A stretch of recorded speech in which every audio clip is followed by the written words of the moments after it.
Today on Classic Movie Review, we are taking on Gargoyles, 1972. This made-for-television movie is one of the greatest movies concerning gargoyles ever made. It won a Primetime Emmy in 1973 for Outstanding Achievement in Makeup. The movie is rated a very low 6.2 on IMDb.com. The film is absolutely murdered on RottenTomatoes.com with 33% on the tomato meter and 40% audience approval. Scott Debrett of Daily Dead said, quote, "Pity the poor gargoyles, second tier, at the very least, in horror iconography, resigned to being stone portents in many a film, but never getting their creepy due. This brings us to CBS's Gargoyles 1972, a TV movie that aimed to rectify that situation and give these mostly forgotten creatures a chance to shine through the filter of a demented Saturday morning vibe. Originally broadcast as part of the NBC Tuesday Night Movies, Gargoyles had to contend with the ABC Movie of the Week, Marcus Welby, MD, and NBC's The Bold Ones, The New Doctors. TVGuide.com gave this movie a 2 out of 4 rating. The article said in part, quote, "This made-for-TV movie, which debuted in the ABC's Movie of the Week slot, remains a cult item by virtue of strong performances and special effects by Stan Winston," unquote. Veteran TV director B.W.L. Norton staged the preposterous events with considerable skill.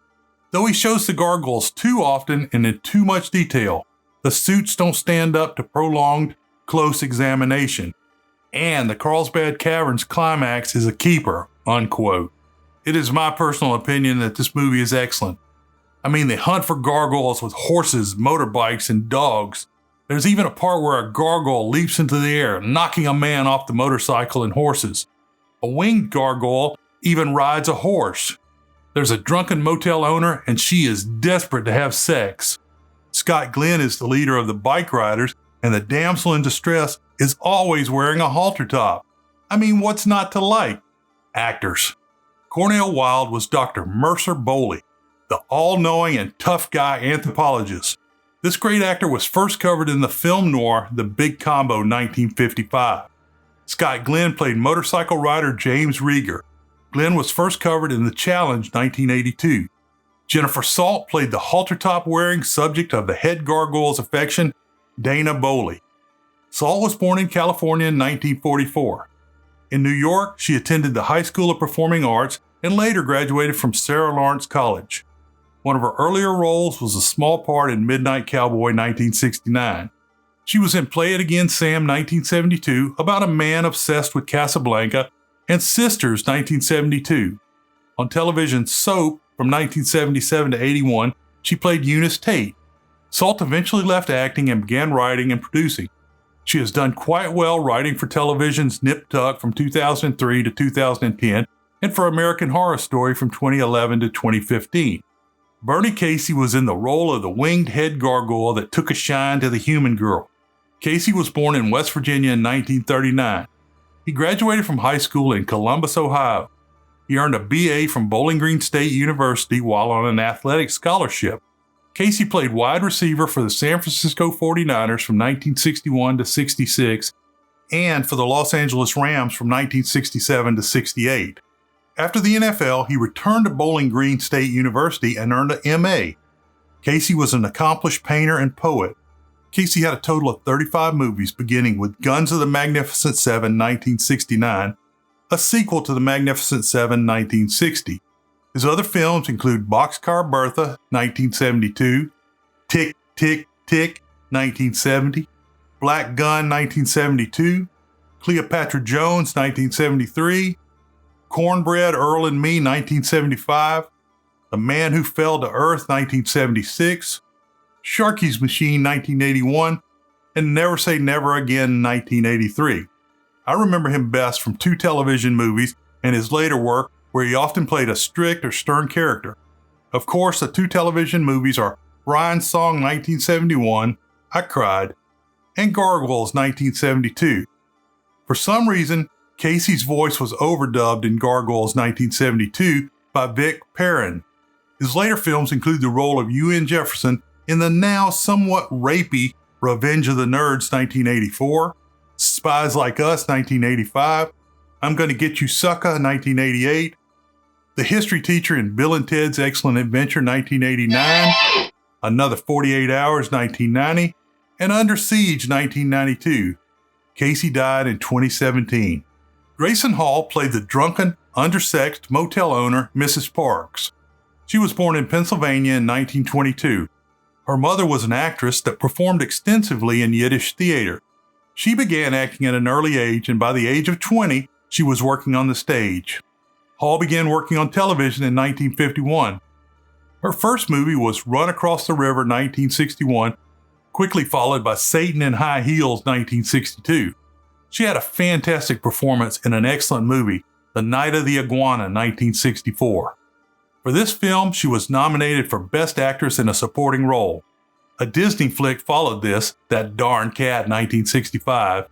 To me, Hall will always be Dr. Julia Hoffman from television's Dark Shadows, 1967 to 71. We didn't know it was a soap opera back then. We thought it was an afternoon horror show put on for us elementary students to watch until our older siblings came home from high school. Jonathan Freed as Barnabas Collins still fuels my nightmares. Hall reprised her role from Dark Shadows in House of Dark Shadows 1970 and took another part in Night of Dark Shadows 1971. When one of these movies came to our town, I don't remember which, they were supposed to release a live bat in the theater before the movie. Most of her remaining work was on television, sometimes turning in a memorable performance, for example, the television movie Gargoyles 1972. Hall died in 1985. Drop by our merchandise store where you can get stuff like this and support the show. Story. The movie begins with narration telling how Lucifer and his followers were cast out of heaven. It continues that the children of the cast-outs became the gargoyles. This is all done over appropriate images with angels becoming devils and then gargoyles. The gargoyles have a 600-year birth cycle. This long cycle gives humans enough time to forget that the gargoyles are real. Dr. Mercer Bowley, Cornel Wilde, is waiting at the airport in Arizona to pick up his daughter, Diana Bowley, Jennifer Salt. She gets off the turboprop rocking a red halter top. She is meeting her father to go on a trip to Mexico. He's an expert on demons, a university professor, and an author. He's also a badass. I don't think it ever said, but I'm going to assume he's an anthropologist. Mercer does not believe in any of the cult mumbo-jumbo. He tells Diana that they have to go see an old man in the desert before heading to Mexico. They turn off onto a dirt road. Mercer makes a wrong turn and has to stop. The shadow of a gargoyle is seen in the rocks above. It flies over the car, but they are not too concerned, never seeing the creature. Be sure and hit the like and the bell and the subscribe and all those other buttons. You know what to do. The old man's place is one of those roadside shops that used to be common before the advent of the interstate. There are freaks like two-headed snakes you can pay to look at and lots of other oddities to buy. Uncle Willie, Woody Chambliss, scares Diana when he comes out of the bag. Uncle Willie gives him beer and Mercer is all business. Uncle Willie wants a book deal. Finally, he takes him to his shack and unveils the articulated skeleton of a flying gargoyle, complete with horns and claws. Mercer laughs in Uncle Willie's face. Uncle Willie says the Indians named this place Devil's Crossing. Apparently, the gargoyles attacked the Indians at one point. Mercer decides to hear the story. Uncle Willie bolts the door as it gets dark. Uncle Willie says that the Native American word for it is Nakataka-Chichinko. That's a lot of fun to say, Nakataka-Chichinko. Mercer records the story on a tape recorder as Uncle Willie talks. They hear flapping and other noises outside. The shed is shaken and the tin is ripped off. Uncle Willie grabs the gargoyle skull, but he is crushed by a falling beam. A fire breaks out and kills him. Mercer grabs the skull and takes it with him. He and Diane make it to the station wagon as the shed explodes. A gargoyle's hand is shown in the bushes. Diana and Mercer speed down the dirt road. On the recorder, Diane plays the buzzing sound the attacking gargoyles made.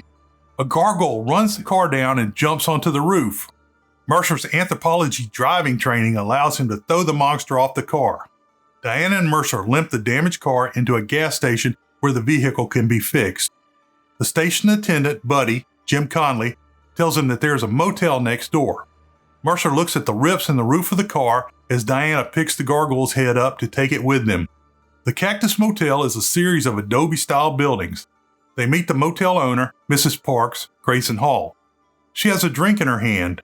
As she looks at Mercer, she starts fixing her hair and talking about how lonely she is living here.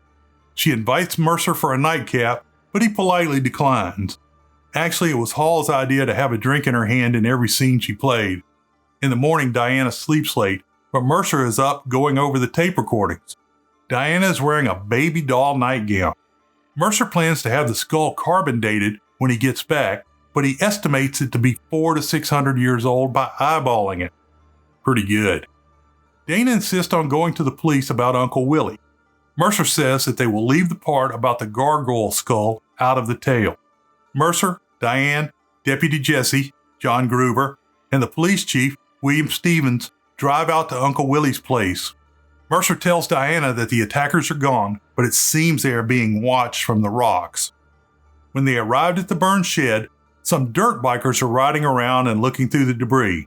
The police chief zeroes in on the riders as the killers of Uncle Willie.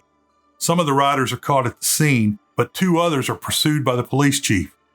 Finally, the riders wreck and are caught. One of the 5 men is James Rieger, Scott Glenn. The police chief calls them a biker gang. Diana tries to explain that they are not bad riders. The 5 riders are arrested. She is mad at her father for not telling the entire truth. That night, Mercer wakes and begins listening to the tape again. He begins to hear noises. He doesn't see anything and he goes back to sleep. A gargoyle pops up at the foot of his bed. Diana tries to run into the bathroom, but there's another one in there. The 2 wingless gargoyles recover the skull, and then Mercer chases them across the parking lot. They run across the highway, and the second gargoyle is mowed down by a truck. Mercer wants to help it as it dies, but he doesn't know how. He brings the dead gargoyle back to his room. Diana is wearing a white halter top. Mercer says the creature is cold-blooded. He then recognizes it as a gargoyle that he has seen in drawings and carvings from many cultures. Mercer wants to take the gargoyle's body to the lab in Los Angeles. Mrs. Parks shows up with a drink in her hand and complains about all the noise that came from their room. Diana goes to the police station where the 5 men are being held. She wants to show the lawman the evidence that the gargoyle killed Uncle Willie. Diana tells Gruber about the gargoyles, and he thinks she is a fool. On the way back to the motel, Diana is stalked by gargoyles. Her father grabs her and brings her inside. 3 wingless gargoyles attack the room, but Mercer and Diana have escaped out the window. They have loaded the dead gargoyle into the station wagon. The gargoyles attack the car, pulling Diana out after they ripped off the door and knocked Mercer out. The creatures flip the car over before ripping the tailgate off to retrieve their dead comrade. Diana is on the ground, and Mr. Head Gargoyle, Bernie Casey, who is winged, gets in her face. She passes out. He checks her over pretty good and is definitely out of bounds. The head gargoyle takes Diana with him. The others have the body and some of Mercer's research material. The head gargoyle brings Diana back to the cave in the rocks where they are hiding. Mrs. Head Gargoyle, who is also winged, gives him a stink face for bringing the human girl back. At least I think it's the stink face. Mrs. Parks, who has a drink in her hand, runs to the police station. She tells the police chief what happened at the motel. She helps herself to another bottle from the sheriff's desk. Rieger tells what he learned from Diana about the gargoyles killing Uncle Willie. Mercer comes in and says it's true and they need to form a search party to find his daughter. Rieger and his fellow riders volunteer to help search because all of the men in the town are afraid to leave their families. Back at the cave, Mrs. Head Gargoyle rips the shirt off Diana, exposing her white halter top. Mr. Head Gargoyle jumps in and saves her. The police chief sends Mrs. Parks and Buddy to alert the state police because all the phone lines are down. They get dogs and horses and prepare to move out with the motorcycle riders. Mercer gets a 12-gauge shotgun and drives the police jeep. Mrs. Parks and Buddy are glad they are not on the search party. Then a gargoyle hand reaches up from the back of their truck. Diana wanders through the cave, being watched continuously by gargoyles in the distance. Mr. Head Gargoyle says he wants her to teach him from her father's books. The search party follows the trail of the gargoyles. They stop for a break. Mercer says that drawings from different cultures show that they have lived alongside humans for a long time. He thinks the gargoyles' incubation period is 400 to 500 years. Mercer also says that they have been known to take human women. Deputy Jesse rides back in because he has found Buddy's truck running in the desert. They stop the truck and the seat is smeared with blood, but there are no people around. The police chief says they should split up. No, wait, don't split up. 2 people have been murdered and the bodies are missing. Stay together. In the cave, Mr. Head Gargoyle is looking through the books and saying that they have only been alive for a few weeks. He falsely tells Diana that he means no harm to humans. Mrs. Head Gargoyle goes to the egg room to check on the recent hatchlings. After nightfall, the search party is halted by a fouled plug. Then they notice the dead Mrs. Parks hanging from a telephone pole. She does not have a drink in her hand. Many people, including myself, cite this as the scariest part of the film. 3 of the bike riders leave. Rieger convinces Ray, Timothy Burns, to stay with the search.